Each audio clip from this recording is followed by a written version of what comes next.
The GTA 6 community mapping project is taking over YouTube. Fans are dissecting every scene from the trailers and stitching together GTA 6's full leaked map. And they're doing all of this before we've actually seen any official gameplay. It's captured the curiosity of GTA fans everywhere. People are obsessed with figuring out what Rockstar's really building behind the scenes. But the more you look at it, the more something just feels a bit off. Some roads don't match up, landmarks are shifting, and the map itself is changing every few weeks. So it begs the question, is the GTA 6 mapping project actually just a waste of time?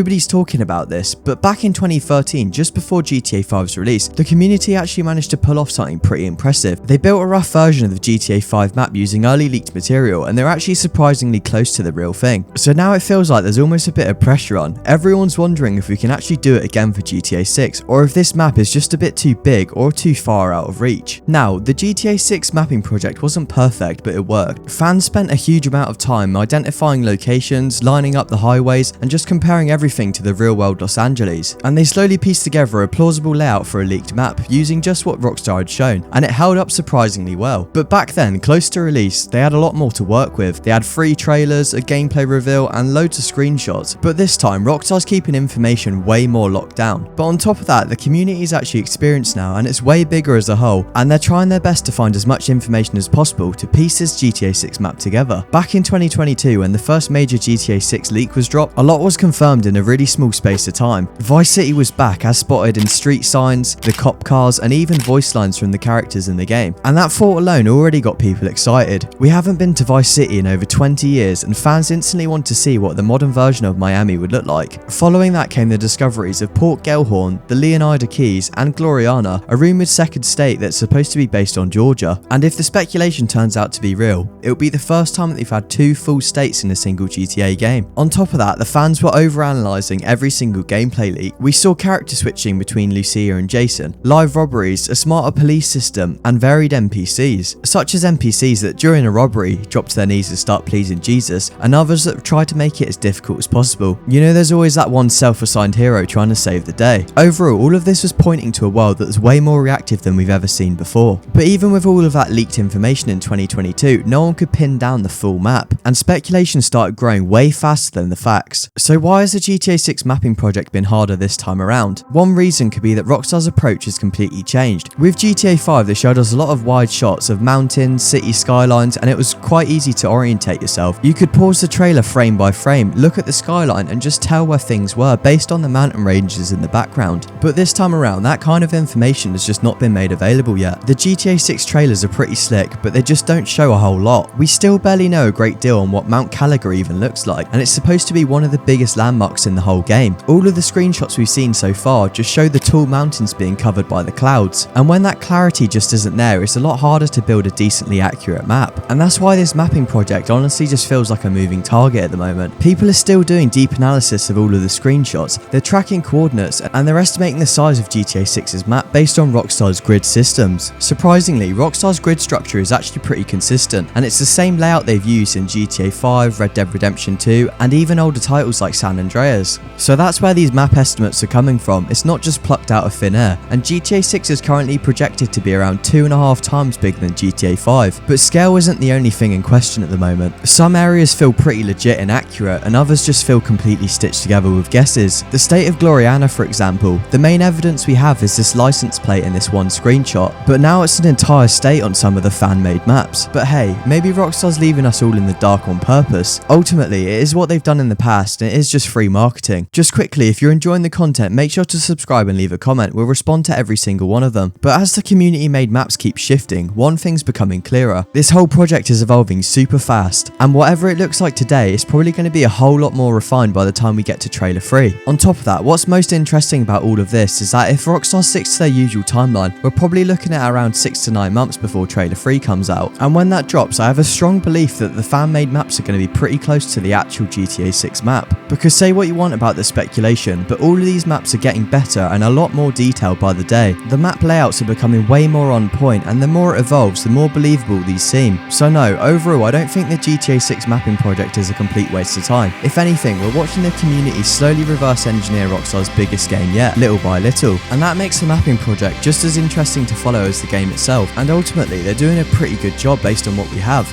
Quick shout out to Sonaris in the mapping Discord for providing these maps. Keep up the good work.